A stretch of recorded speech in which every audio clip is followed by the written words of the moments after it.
Muy buenas tardes a todos y a todas quienes han seguido este curso Pandemias, Capitalismo y Naturaleza. Hoy llegamos a la quinta sesión.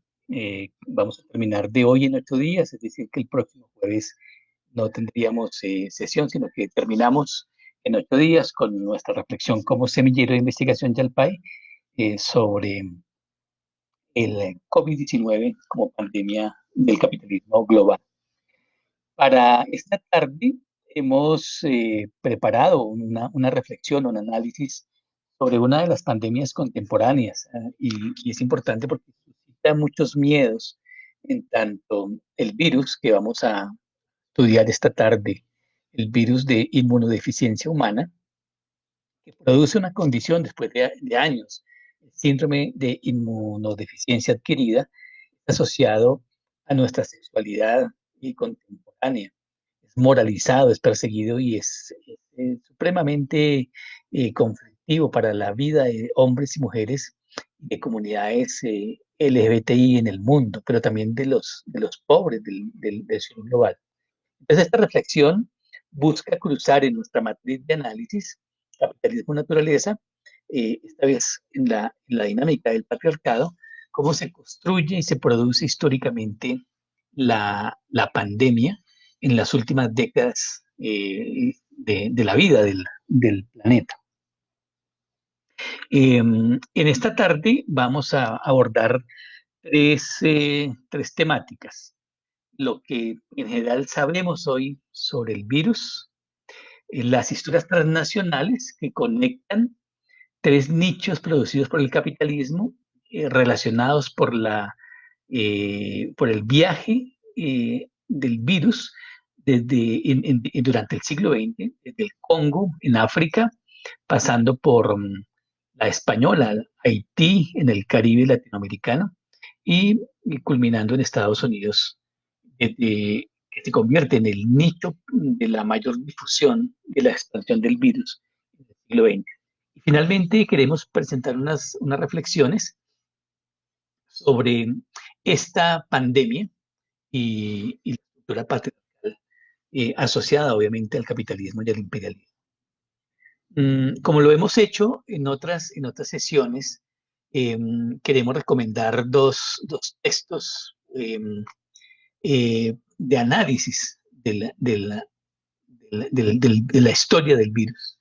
De un lado, el trabajo de Jacques eh, Pipin, Los orígenes del SIDA, un trabajo, él es un historiador, médico, virólogo canadiense, que hace una investigación muy juiciosa en los archivos coloniales de Francia y de Bélgica, que los triangula con los estudios de ADN de personas fallecidas durante el siglo XX en África, en Haití, en Estados Unidos, eh, y publicó en 2012 este tremendo trabajo. Y en segundo lugar, un trabajo, una colección de escritos de, denominado Las historias ambientales de la Primera Guerra Mundial, editado por Richard Tucker y Tate Killer y John McNeil, bueno, y además Martin Smith. Ellos tienen unos trabajos, pero particularmente hay uno que vale la pena mirar y es el capítulo dedicado a la relación entre imperialismo y naturaleza en África en la primera mitad del siglo XX.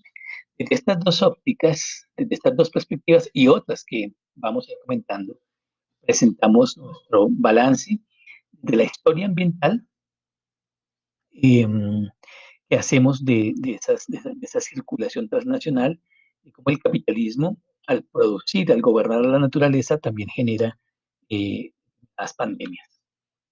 El protagonista de esta historia es un virus, pero es un virus que le pone retos a la ciencia médica, a la virología, porque es un virus que muestra un comportamiento distinto al de los demás virus. Justamente este virus denominado retrovirus tiene una particularidad y es que transforma el RNA en ADN y no lo contrario que creían en la medicina eh, de la bacteriología y de la microbiología. Entonces, esta particularidad hace que este virus, este retrovirus, que hace parte de una gran familia de virus llamados los lentivirus, su efecto no es inmediato, sino que tiene un impacto a lo largo de 10, 15 años, que culmina su ciclo si logra destruir los sistemas inmunológicos, particularmente humanos.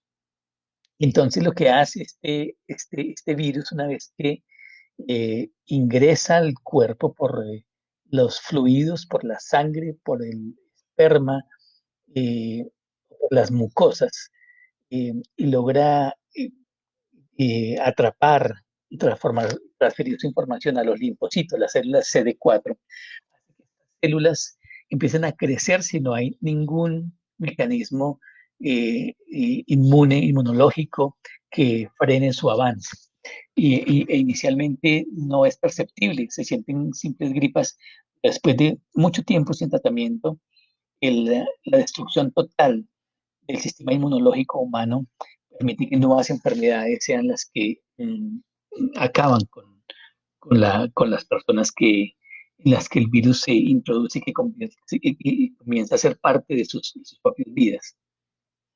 Sabemos también que el virus tuvo un origen en esos contactos, en esos intercambios de los seres humanos y otras especies.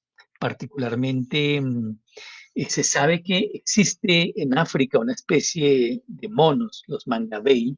Estos mangabey tienen un virus que se llama el virus de inmunodeficiencia simia, y que ese virus, aunque en ellos no es letal, de alguna manera pudo haber pasado a los chimpancés que adquieren el virus de inmunodeficiencia simia en chimpancés. Se cree que pudo haber sido de forma directa o por intermediarios de una especie extinta o de reservorios intermediarios chimpancés pequeños que no se conocen.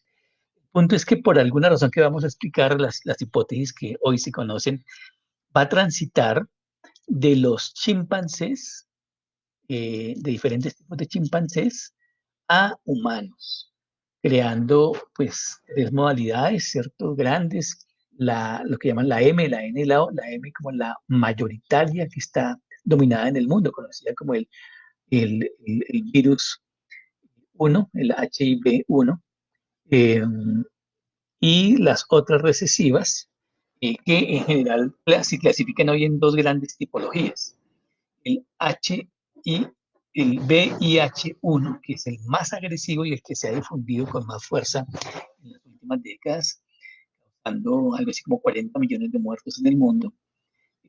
Y el segundo tipo, el VIH2, concentrado en África, que actúa aún más lento que este VIH1. Este tránsito biológico obviamente no ocurre en circunstancias comunes, sino que tiene que pasarse y juntarse una serie de dinámicas de tipo social, cultural, político, económico, en la época del imperialismo y del patriarcado que permite este tránsito del virus que habita, que está, parasita en especies no humanas a especies humanas. Aquí vale la pena recordar la diferencia que los virólogos nos indican, esta diferenciación entre el virus, una cosa es ser portador del virus y otra cosa es padecer de SIDA. Como este es un virus, un lentivirus que tiene un proceso de varios años, entonces usted puede, o yo puedo portar el virus, pero no necesariamente significa que tenga SIDA. El VIH es efectivamente el virus que daña el sistema inmunitario porque destruye las células, los linfocitos, las células CD4, y se empiezan a convertirse en parte de nosotros. Eh, pero si el virus avanza gradualmente a lo largo de los años y de ser minoritario en el torrente sanguíneo y acaba los linfocitos y los reemplaza totalmente, En la etapa final del avance del virus, la transformación y la extinción de nuestros linfocitos y la ocupación de su espacio por el virus efectivamente hace que el cuerpo haya perdido todo el sistema inmune y a ese momento se le conoce como el momento del síndrome, del SIDA. Em, Llegar allá implica que la persona no pudo acceder a los tratamientos que van a ser descubiertos como llaman los antirretrovirales, un conjunto de medicinas que con su consumo reducen la concentración de virus en el cuerpo, reducen el riesgo de transmisión, evita que la infección se transforme del virus que avance hasta llegar a SIDA y protege el sistema inmunológico. Estos retrovirales los antirretrovirales son de alto costo y por eso los sistemas neoliberales de salud eh, postergan la atención. A veces los pacientes tienen que costearse por sí mismos el acceso a esta medicina que puede oscilar fácilmente entre los eh, $500 anuales o más, que hace que poblaciones empobrecidas pues queden por fuera del tratamiento y vivencien todo el proceso de transformación del virus, de transformación del sistema inmunológico hasta que nos produce el SIDA. ¿Cómo se transmite el virus?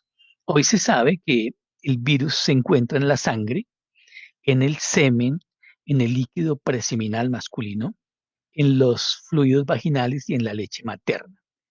Y de estos fluidos humanos transita hacia otro organismo humano, ya sea por medio de relaciones sexuales, vaginales, anales u orales no protegidas con campos de látex, o por estar en contacto con sangre infectada, por compartir jeringas, por tener acceso a elementos cortantes o punzantes que transmitan la infección, o por mujeres embarazadas que durante el embarazo, el parto o la lactancia puedan transmitir el virus a los hijos. Estos son los mecanismos de transmisión. Obviamente no es una enfermedad exclusivamente de origen sexual, es una infección sexual, sino que puede tener varias consecuencias en donde la sangre o estos fluidos eh, lleguen a otro huésped. El virus no se transmite, y eso se sabe hoy, no se transmite por el aire o por el agua, no se transmite por la saliva, el sudor, las lágrimas o los besos, no se transmite los besos con la boca cerrada, no se transmite por mordeduras, picaduras de insectos o rasguños o mordidas de nuestras mascotas, ni tampoco por compartir inodoros, alimentos o bebidas. Hay unas formas particulares de transmisión. Como es un virus que genera tanto terror, hubo momentos y hay gente que todavía considera que cualquiera de estas formas de no transmisión pueden ser transmisoras. Y eso ha tenido impactos en el estigma de poblaciones enteras, no solamente de las comunidades homosexuales, sino también de los pobres. Mm, el, el no, en general la persona que está infectada del VIH no muere de SIDA, muere de lo que se llama enfermedades oportunistas. Pueden ser en los ojos, retinitis, en el cerebro, toxoplasmosis, en los pulmones, neumonías, en los intestinos, linfomas, en los genitales, herpes, en el hígado, el herpes simplex o el zóster o sarcomas o la sífilis, en la piel también formas de herpes y sífilis, o en boca y garganta, candidiasis, leucoplasia, herpes, sarcomas. Este tipo de enfermedades son las que se incrementan cuando el debilitado sistema inmunológico humano pues está absolutamente carente de defensas. Aparecen estas enfermedades que son las que al final terminan por matar a las personas.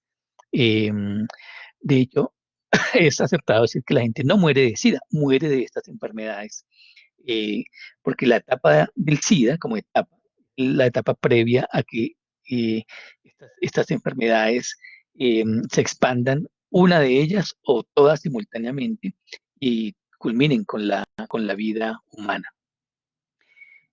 Este mapa, que es de 2007, nos va a ser de mucha utilidad por lo que informa, pero también por lo que oculta, ¿no? El mapa muestra una diferencia clave y contundente entre el norte global y el sur global. Incluimos en el norte global a Oceanía. Pareciera que en el norte global, pues la presencia de personas infectadas por el virus es menor que las personas infectadas en el sur global. Es cierto, el VIH, SIDA, es una enfermedad de la pobreza también. Pero esto no indica que este orden siempre fue así. De hecho, hubo un momento en que Estados Unidos fue el mayor difusor de personas con el virus. Y esta es una construcción histórica. Y el otro dato que vale la pena aquí en este mapa, son muy escasos los mapas que muestren la distribución de género. Eh, Más bien de sexo que de género, de machos y hembras. Entonces, entre los humanos en el sur global, las mujeres, sobre todo en África, son la mayoría de las infectadas.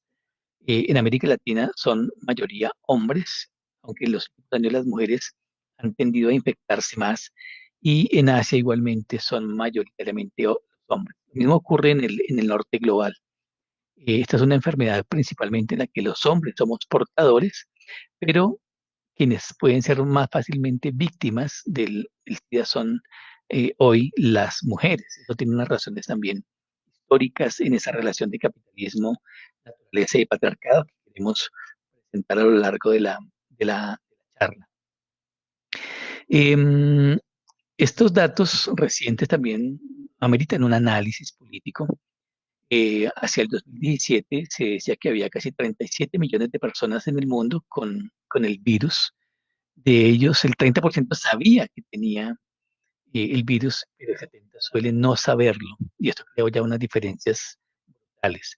Además, de esos 36,7 millones, 19 millones accedían a tratamiento, 17 millones carecían de mecanismos, ya sea porque desconocían o porque simplemente no podían acceder a sistemas de salud para su tratamiento. Que cada año aparecen 1,8 millones de personas con nuevas infecciones del virus y anualmente muere 1 millón de personas víctimas de enfermedades relacionadas con el SIDA, de estas enfermedades oportunistas. Y esta imagen del lado derecho de sus pantallas, esta es una narrativa del norte global y parece que la historia del VIH fuera del norte global, porque inicia en 1981 cuando el Centro de Control de Enfermedades de Estados Unidos en Atlanta eh, descubre el virus en 5 jóvenes homosexuales. Luego en 1983, tras un profundo debate entre virólogos franceses y norteamericanos, que fue muy bochornoso para la ciencia, se atribuyó a Luc Montagnier el descubrimiento del virus. Ya 4 años después se aprueba el primer antirretroviral, el AZT, la acidotimidina, que desde entonces es el tratamiento más usual. Y luego viene una serie de acontecimientos como la conmemoración del Día Mundial de Lucha contra el SIDA, que es el 1 de diciembre de todos los años, em, a estudios, procesos, incorporación del programa ONU-SIDA en el 96, la gran pandemia del 2005, que mostró un incremento altísimo de muertes en ese año, casi 2,4 millones de muertos. En el 2010 el descubrimiento de un gel microbacteriano, sobre todo para eh, prevenir la infección en mujeres durante el momento de relaciones sexuales. Y en el 2012 termina esta infografía con el planteamiento de ONU-SIDA sobre la disminución notable, casi que la desaparición. Digo que esta es una narrativa muy del norte global. Efectivamente, eh, si bien disminuyó en el norte global, el, el virus se concentró en el sur global y particularmente en África y está tendiendo a crecer en América Latina. La forma en que se expanden los virus tiene dos grandes modelos de análisis.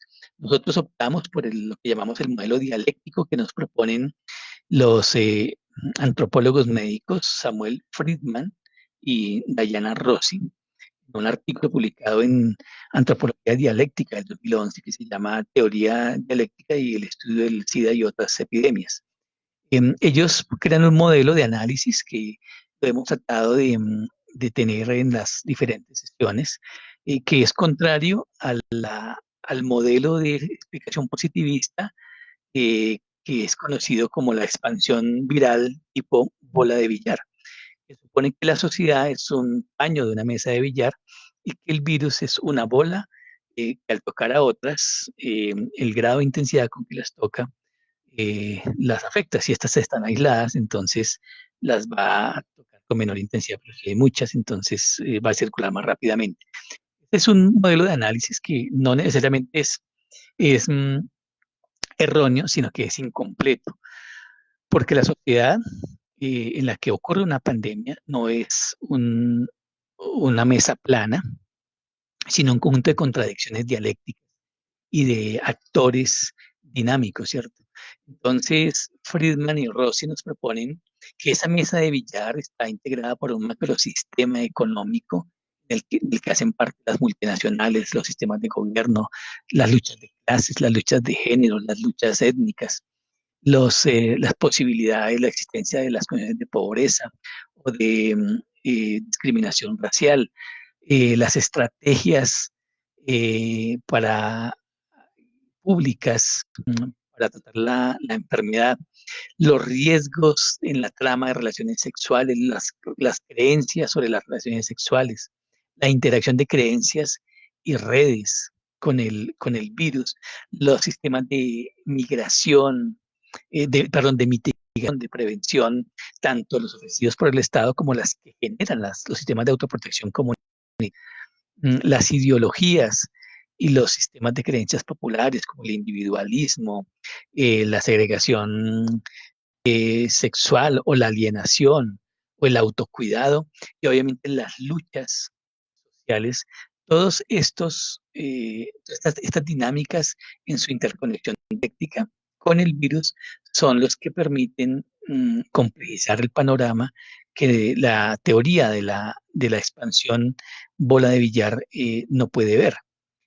Las políticas públicas siempre se hacen desde aquí. Es muy difícil que un gobierno contemple todas estas variables porque implicaría atender diferentes condiciones y necesidades, pero a su vez esta lógica que básicamente se basa en la cuarentena por encima de las condiciones sociales, culturales, de género, las luchas, las habilidades en las que la gente vive, pues, terminan siendo medidas que eh, a veces afectan más la calidad de vida de las personas. Eh, en un análisis histórico de cómo juegan estos actores, justamente el VIH, el virus, en relación con la sociedad, ha dado para estudios muy, muy interesantes, de los cuales vamos a referirnos. En ese sentido, los estudios históricos del tránsito, de los viajes del virus, ubican tres nichos socioambientales creados por el capitalismo en el siglo XX, en los que circula y se transforma el virus, tiene expansiones y dinámicas de gran complejidad. Un primer nicho lo vamos a encontrar en la región del Congo, en África, en las tres primeras décadas del siglo XX. Luego, un segundo nicho en las décadas del 60 y 70 en Haití, en el Caribe latinoamericano, y un tercer nicho en Estados Unidos, particularmente en Nueva York y en San Francisco, eh, donde luego se expande por diferentes contextos globales y alcanza la dimensión y sobre todo su expansión y profundización en el sur global, mientras que en el norte global tiende a restringirse la expansión del virus. Entonces, esa historia de los viajes del virus no puede estar separada de los cambios en las dinámicas imperialistas y la forma en que la naturaleza es ancorada y ordenada en la lógica del capital. El primer nicho es el Congo belga. El Congo es un gran río africano que da origen a dos formaciones coloniales, el Congo belga y el Congo francés. En la distribución imperialista del mundo, sobre todo del sur global, sobre la base de que en el mapa América sería colonial, en cambio África a finales del siglo XIX, África y el sur de Asia y el continente oceánico serían dimensiones, territorios coloniales, muestra que sobre el África hubo una gran distribución de las grandes potencias. Gran Bretaña, el rojo, Francia, el azul, eh, Bélgica, este color morado, también Portugal, el color verde, España, este color. Bueno, el punto es que la riqueza del centro de África eh, la apropiación y el saqueo de la naturaleza incluida su gente en toda la cuenca del Congo eh, va a ser una de las dinámicas de explotación y opresión que favorece la constitución del Congo en el primer nicho que las primeras décadas del siglo XX dan origen al, a la expansión, dan inicio a la expansión del virus VIH. Justamente porque es sobre el territorio del Congo eh, en el que habitaban pueblos, comunidades africanas en dinámicas distintas a las que va a imponer el mundo colonial y que tenían una ocupación del territorio que les permitía convivir con las comunidades de simios, tanto los simios, los chimpancés, como los mangabey, que son simios más pequeños. Se cree que estos simios mangabey eran parte del alimento de chimpancés y cuando se inicia el contacto colonial, la navegación comercial del río Congo y luego la construcción de ferrocarriles para extraer las riquezas del Congo por parte de los franceses y sobre todo de los belgas en unas condiciones de profunda violencia imperialista, pudo haber sido en contactos. La naturaleza es destruida o es transformada y es apropiada por el imperialismo que eh, se da el paso del virus que habitaba, no vivía, son seres vivos que hacían parte de los sistemas inmunes de estos monos mangabeita, también de los chimpancés. Lo que ocurre con la naturaleza africana es que para que Bélgica y Francia se apropie del territorio y de sus riquezas, tiene que secuestrar a los trabajadores, convertir en trabajadores del capital a poblaciones negras secuestradas y esclavizadas para construir las vías del ferrocarril, para construir los nuevos estados. Sobre todo llegan muchos hombres a estas nuevas poblaciones y detrás de ellos llegan mujeres. Aparece la prostitución en todos los enclaves imperialistas, una característica junto al trabajador, en este caso esclavizado por el imperialismo. También aparecen núcleos de mujeres que huyen o que no, que son prostituidas o simplemente mujeres que trabajan, una de ellas incluso como servidumbre de los blancos, también como eh, instrumento sexual también del dominio blanco. Y esta concentración de población esclava en unas condiciones paupérrimas de vida hace que prolifere un conjunto de enfermedades terribles entre ellos. La más famosa fue la enfermedad, la peste del sueño, que era producida por un tipo de mosca, la tsetse, que debilitaba a la población. Pero también los blancos van a traer la sífilis al Congo y la van a transmitir a sus mujeres. Sobre el río Congo se van a constituir del lado belga, la ciudad hoy día se llama Kinshasa, pero era Leopoldville porque el emperador belga era el emperador Leopold. Y en la parte francés está la otra capital Brazzaville, en homenaje al colonizador francés que llega.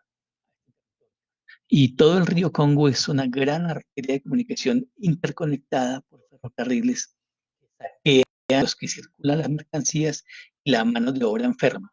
Como la gente se enferma de sífilis aquí en Brazzaville, en, en Kinshasa, como la gente se enferma, no del sentido humanitario, sino para prevenir el contagio hacia ellos mismos, las misiones médicas imperialistas de Bélgica y Francia deciden vacunar a la gente contra la sífilis, experimentar con ellos.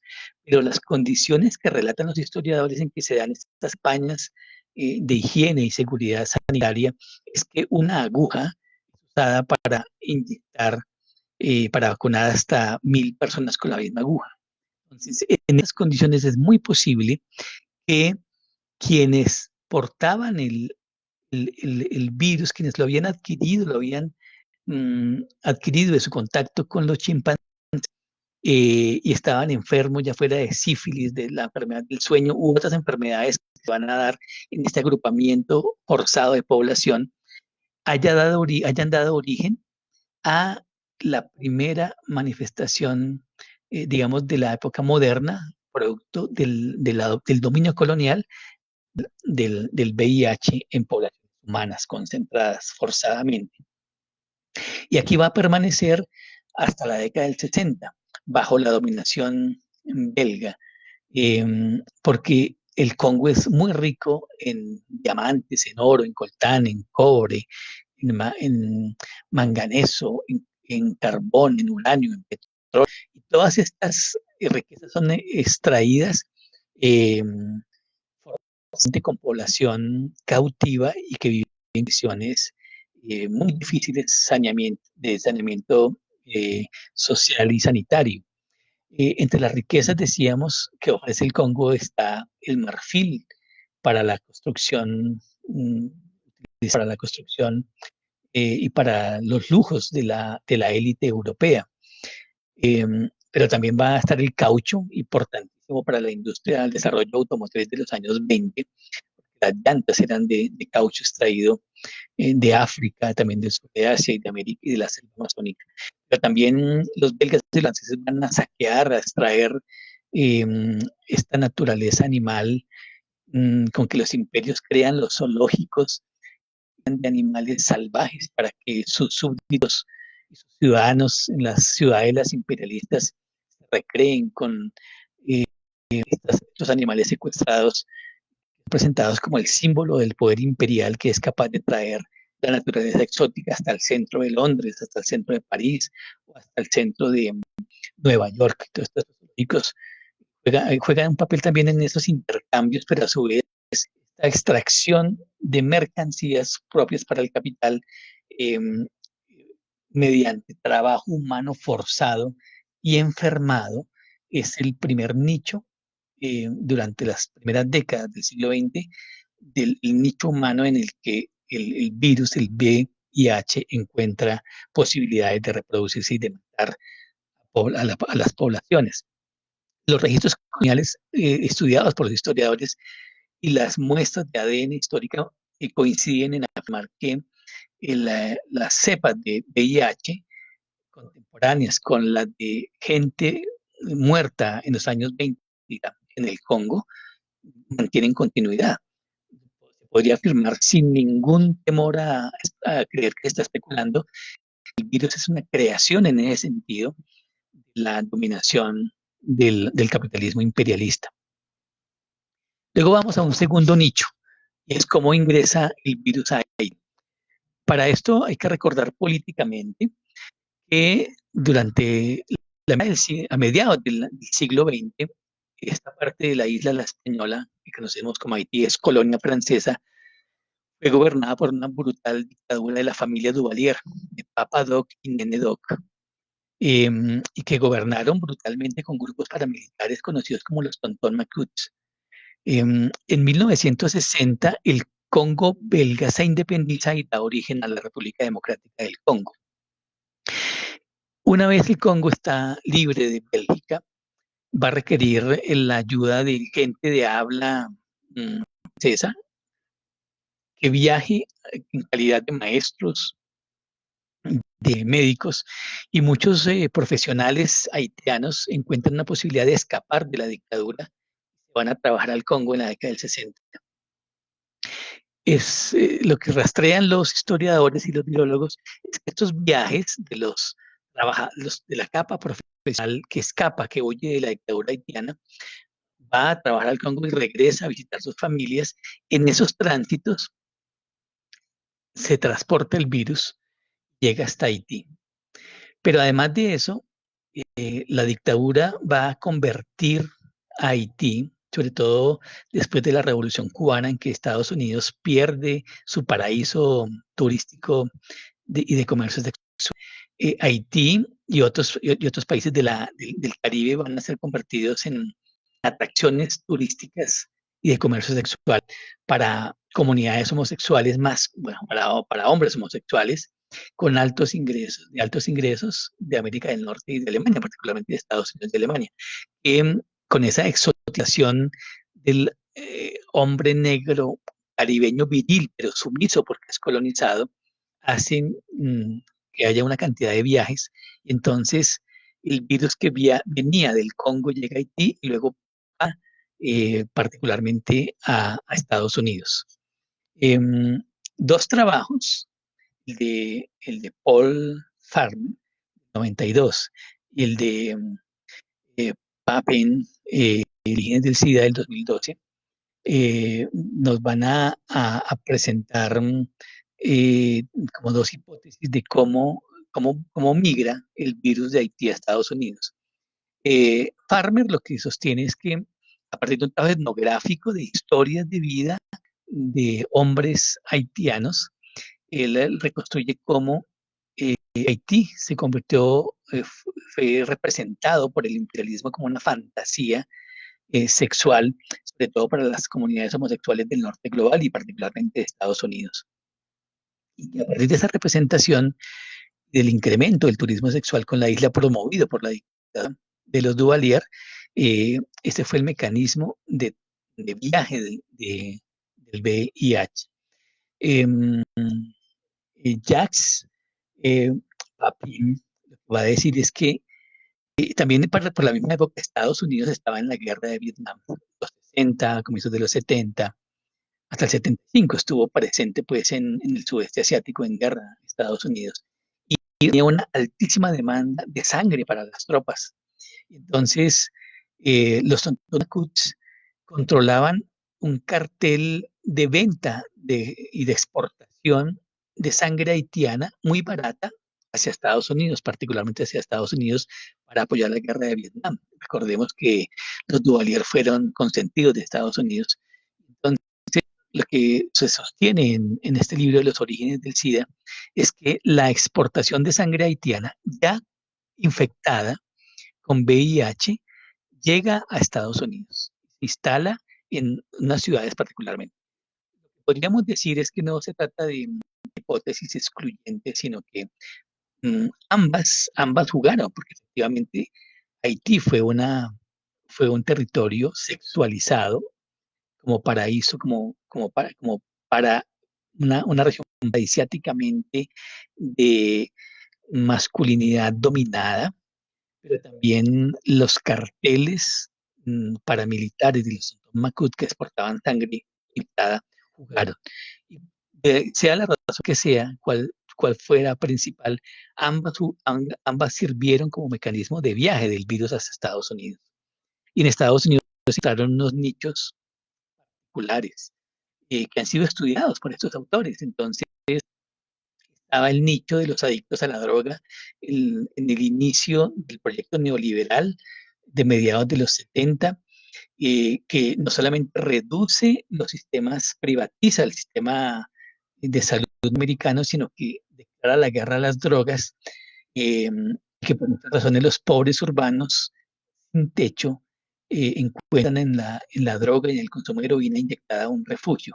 Pero como hay guerra contra la droga, hay una escasez severa de jeringas, que se comparte ampliamente entre esta población habitante de calle, los homeless, que acuden a bodegas donde los jíbaros los vendedores clandestinos de heroína, pues les permite inyectarse con la misma jeringa una y otra vez, y estas jeringas están infectadas con el VIH. Y esta situación que se da mucho en Nueva York va a convertir a Nueva York en la ciudad receptora del, del, del, del VIH, la que va a tener unas tasas altísimas, eh, porque además migra también por la gente que requiere transfusiones sanguíneas. Entonces, sangre infectada con virus que proviene de Haití, compartida en Nueva York, y además adictos a la droga, pues todos productos del capital y de condiciones subjetivas que llevaron a poblaciones enteras en la depresión económica, crisis económica, pues, a convertirse en habitantes de calle, más que por opciones libres de ser habitante de calle por unas condiciones estructurales de incremento de la pobreza. Y de otro lado, la comunidad gay, la comunidad gay masculina de Nueva York y San Francisco, va a ser también eh, una comunidad muy afectada por el virus. Durante la década del 70 eh, fue muy famoso el discurso de este pastor cristiano, Jerry Falwell, que todavía acompaña a Donald Trump. Eh, y él en sus sermones, era muy famoso en el que decía algo así como que el SIDA no es solo un castigo de Dios contra los homosexuales, sino es el castigo de Dios con la sociedad que tolera a los homosexuales.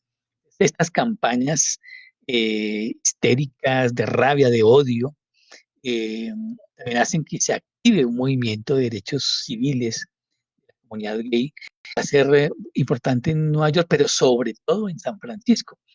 San Francisco tiene unas particularidades, es que congrega una amplia comunidad masculina gay, eh, que logra liberalizar y que incluso lleva al gobierno local, a un alcalde y a un supervisor, a Harvey Milk, eh, a ser parte de la administración de la ciudad.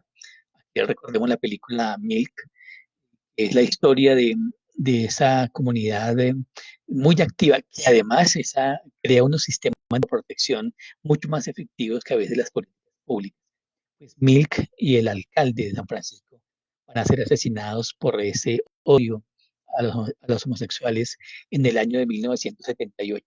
Eso activa muchísimo los movimientos sociales de esta comunidad en San Francisco.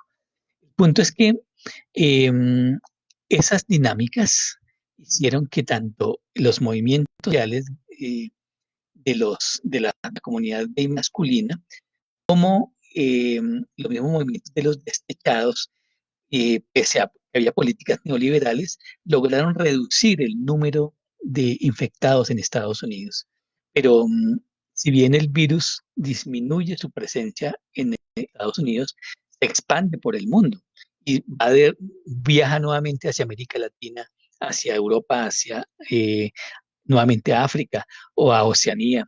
Y pues, hay una cantidad de estudios sobre Filipinas, Indonesia, Argentina, y contagia, perdón, no decir contagia, infecta a muchas poblaciones. Se cae el mito de que es una enfermedad gay, y se aparece entonces como una pandemia global de la pobreza, eh, que hoy infecta a 40 millones de personas en todo el mundo, 45% de ellas mujeres y 6% de niños, con una tasa de infección que aumenta más rápidamente entre las mujeres jóvenes, 4 años de edad.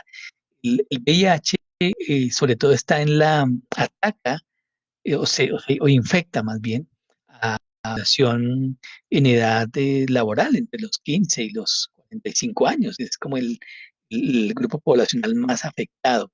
Y eso tiene implicaciones profundas en las estructuras, no solamente emocionales, sino sociales y económicas, porque una persona infectada en un país latinoamericano o asiático va a ser vista como amenaza, va a perder su empleo, va a dejar de tener ingresos, va a reproducir las condiciones estructurales y ambientales de desigualdad, y eso hace que se incremente. O sea, hay una relación entre políticas neoliberales, SIDA y también condiciones de género que vamos a hablar más adelante.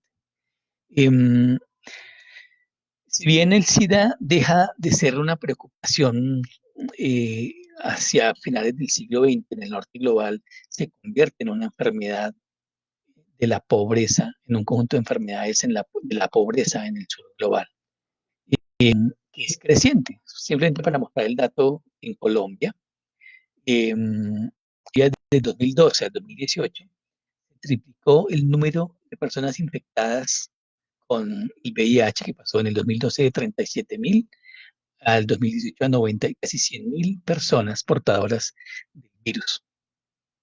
Si bien sigue siendo una enfermedad esencialmente masculina, digamos, un virus masculino portado por los hombres, hay una preocupante tendencia de aumento del virus en las mujeres. Lo que es más notable en, en África subsahariana, en donde realmente son las mujeres por condiciones estructurales. Pero en el caso colombiano, son las mujeres de costa pacífica, de los Santanderes, de la frontera con Venezuela y de la costa atlántica, más infectadas. Como Bogotá, la población masculina, la portadora mayoritaria. Pero en las regiones, sobre todo en las regiones indígenas y comunidades, hay razones históricas que muestran por qué se incrementa la tendencia a la feminización del VIH en estas condiciones. Y esto tiene que ver con lo que varios estudios hablan de una asimetría patriarcal en el contagio de enfermedades, porque en el caso de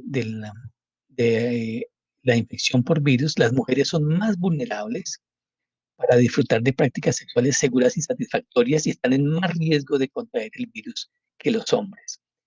Como lo trato de indicar en estas dos genes, es muy posible que pese a las campañas de educación de uso de preservativos, sociedades donde las mujeres son controladas por estructuras de dominio patriarcal, estas campañas simplemente son refractarias a unas lógicas de dominación que impiden. Claro, aquí habría que ver que lo que sugieren varios, también como las mujeres asisten.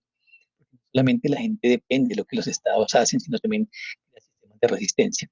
Pero pese a eso, la tendencia es que la dominio patriarcal en ciertas sociedades hace que las mujeres no puedan acceder a un mecanismo de protección porque están bajo sospecha.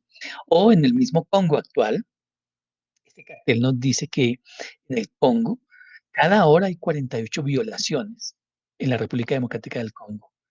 Esto provocadas por las tropas de Naciones Unidas que llegan para prestar ayuda humanitaria tras los conflictos del Congo.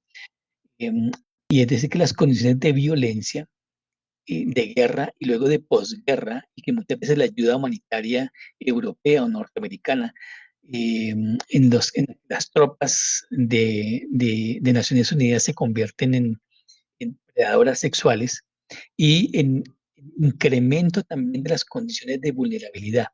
Y entonces esto genera además unas estructuras de vulnerabilidad femenina radicalizadas e incrementadas por la dominación capitalista neoliberal de las últimas décadas. Entonces se habla de que hay una vulnerabilidad biológica, más no quiero precisar bien esto, hay una vulnerabilidad mayor biológica que consiste en lo siguiente.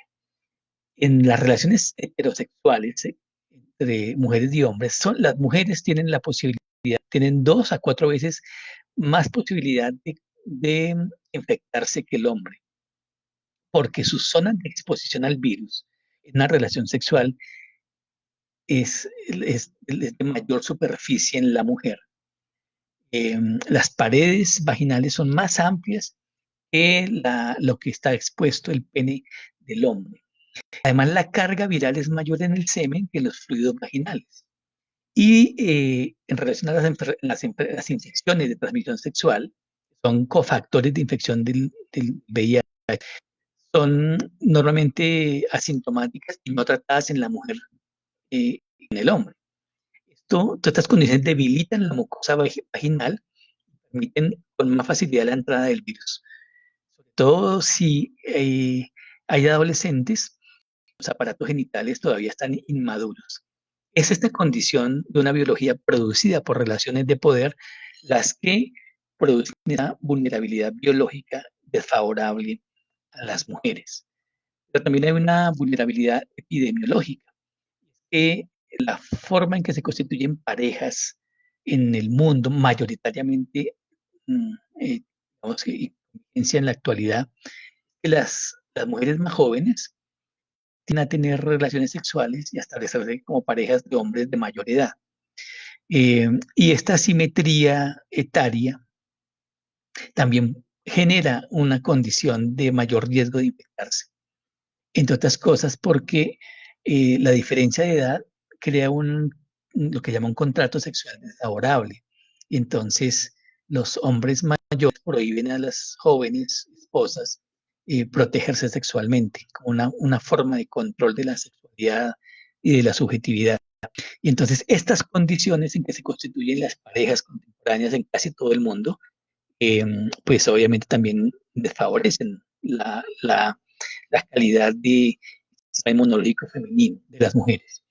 Además hay una vulnerabilidad social, eh, y es que las mujeres del sur global siguen teniendo menor acceso a educación, a trabajo asalariado que les garantice independencia subjetiva, material, y esa dependencia de los hombres tengan menos posibilidades de acceder a información y a servicios adecuados de salud. Las condiciones de pobreza están matizadas por diferencias de género montadas por el patriarcado que hacen que efectivamente la pobreza tenga un carácter feminizado. Y en esas condiciones también se incrementa la vulnerabilidad de las mujeres a infectarse con el virus. Además de estas vulnerabilidades que son acumuladas, también hay un grupo de mujeres que por razones laborales, sociales, culturales, de violencia de sus países, van a ser aún más expuestas a infectarse. Se habla mucho de que el personal médico, en su mayoría femenina, está más cerca al riesgo de infectarse en el tratamiento, o ya sea porque los doctores eh, están contaminados y pueden infectar a sus esposas. O porque hay mujeres que están expuestas a permanente riesgo de abuso sexual, violencia, por transfusiones sanguíneas sin precaución, en contextos rurales donde mujeres indígenas, mujeres afro, sufren la presencia de grupos armados, oficiales y paramilitares, en donde la violación es una práctica cotidiana de las mujeres. eh, Hay posibilidad de infectarse más alta que si usted vive en una ciudad, tiene otros patrones de movilidad. Igualmente las mujeres privadas de la libertad, o que son pareja de hombres privados de la libertad. Estas condiciones crean una vulnerabilidad acumulada que hace que la estructura del patriarcado castigue más a las mujeres, y por eso la tendencia reciente, donde se combina guerra, conflictos territoriales, extractivismo, violencia, neoliberalismo, capitalismo predatorio, hace que en el sur global esté creciendo gradualmente la tendencia que ya está instalada en África, que las principales portadoras del virus son las mujeres. Una tendencia sumamente peligrosa, pero implementada además porque los sistemas de salud en el mundo, eh, con el neoliberalismo, pusieron a las comunidades, a los pueblos, a las sociedades de bajo ingreso en una condición adversa para acceder a tratamientos que son además de alto costo. El virus, y con esto quiero terminar, eh, con, una, con un fragmento del libro tan interesante que escribe Susan Sontag, La enfermedad de sus metáforas. Susan Sontag va a vivir la experiencia del cáncer y se recupera, y luego hace una reflexión sobre la enfermedad, sobre el cáncer y sobre el SIDA. Entonces ella comenta lo siguiente, y con esto terminamos hoy. Ella dice: al igual que los efectos de la contaminación industrial y el nuevo sistema de mercados financieros globales, la crisis del SIDA pone en evidencia un mundo en el que nada importante puede ser regional, local, limitado, en el que todo lo que puede circular, circula, y donde todo problema es o está destinado a ser mundial. Circulan los bienes, incluso las imágenes, los sonidos y los documentos, que son los que más rápidamente circulan electrónicamente. Circula la basura, se vierten los desechos industriales venenosos de Saint-Étienne, Hannover, Mistre, Bristol, frente a las ciudades costeras de África Occidental. Circulan las personas en números nunca vistos y las enfermedades, desde los viajes intercontinentales sin trabas por placer y por negocios de los privilegiados hasta las inauditas migraciones de los no privilegiados, de las aldeas a las ciudades, ilegal o ilegalmente de país a país. Toda esta habilidad e interconexión física, con su consecuencia, la disolución de viejos tabús sociales y sexuales, es tan vital para el funcionamiento a tope de la economía avanzada o mundial capitalista, como la fácil transmisibilidad de bienes e imágenes e instrumentos financieros. Pero ahora, esta altamente desarrollada interconexión espacial, no solo personal, sino social, estructural, portadora de un riesgo sanitario que en ocasiones aparece como una amenaza para la misma especie. El miedo al SIDA es uno con el miedo al desastre en curso, producto de la sociedad avanzada y en particular que demuestran la degradación del ambiente en escala mundial. El SIDA es uno de los precursores distópicos de la aldea global, este futuro que ya está aquí, siempre ante nuestros ojos, que nadie sabe cómo rehusar. Con estas palabras de Susan Sontag, eh, terminamos nuestra sesión de hoy. Los invitamos de hoy en 8 días a la sesión de clausura y cierre con análisis acerca del COVID, como el COVID-19, como el virus que sacude la globalización y los esperamos en